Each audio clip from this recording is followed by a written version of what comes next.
Samantala mga kapuso, huli kampo ang pagtagilid ng isang fire truck na re-responde sana sa sunog sa Pasig.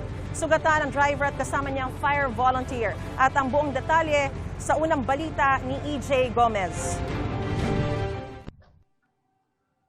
Sa dashcam video na ito, binabaybay ng puting MPV ang East Bank Road sa Barangay Manggahan, Pasig City pasado alas 11 ng umaga kahapon. Maya-maya, dinig ang sirena ng paparating na truck ng bumbero. Lumipat ng linya at gumilid ang sasakyang may dashcam. Ang puting sasakyan na natili sa linya kahit papalapit na ang fire truck.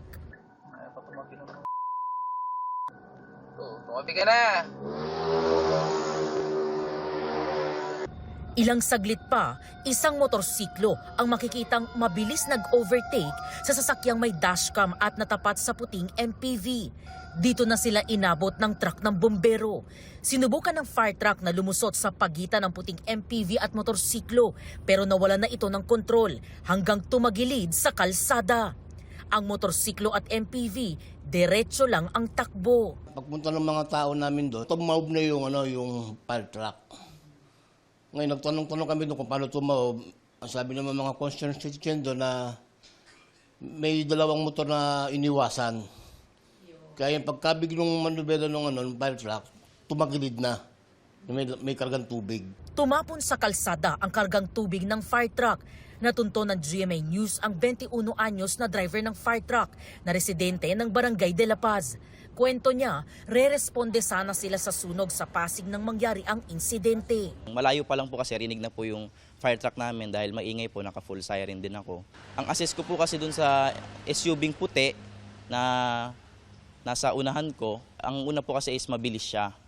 So ngayon po, nung papalapit po ako, bigla po siyang bumagal. So pinasok ko po siya dun sa pagitan nila, so pinagitnaan ko po sila. Ngayon po, nung nakalagpas po ako sa kanila, ayun po yung nawala na po ako ng kontrol. Nagtamo ng sugat at galos sa kanang kamay ang driver. Nagkabukol naman daw sa kaliwang tenga ang kasama nilang fire volunteer. Pagkatao po namin, yung windshield po is bigla na pong nag-collapse. Lumabas po kami sa windshield na ng sasakyan. Yung windshield nasira, yung bumper sa right side, tapos yung dalawang pinto di mabuksan. Tapos yung salamin sa passenger sa front, basag din.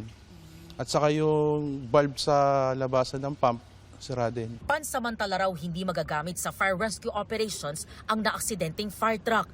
Wala naman daw nadamay sa insidente ayon sa barangay. May pakiusap ang mga fire volunteers sa mga motorista.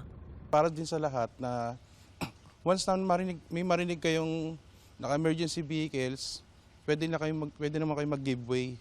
Kahit dahan-dahan, hanggat malayo pa, mag-giveaway na kayo. Para makarating din ng maayos yung emergency vehicle, ambulance or fire truck. Ito ang unang balita. EJ Gomez, GMA News.